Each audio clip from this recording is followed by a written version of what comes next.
Hello, I'm going to show you how to go to your student tracker scorecard.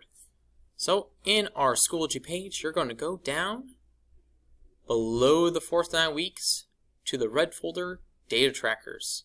Now the data trackers have all of the scorecards in our classroom, but you are only able to see yours.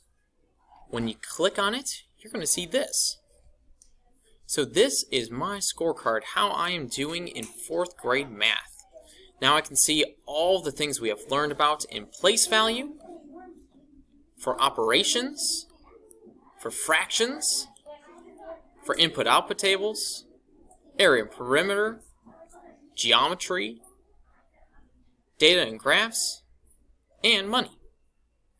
And as I go through them, I can see that I have different levels of stars. 0 stars means we are not there yet.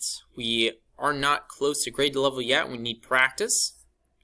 1 star means that we're approaching grade level, but we still need to practice this. 2 stars means we're on grade level. We can go higher, but we're where a 4th grader should be.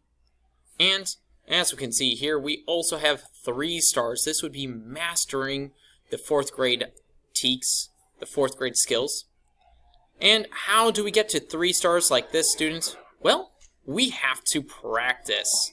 So for every TEK, we have the option to practice, where we can watch a video which teaches us how to solve. We have practice in iknowit.com and Waggle.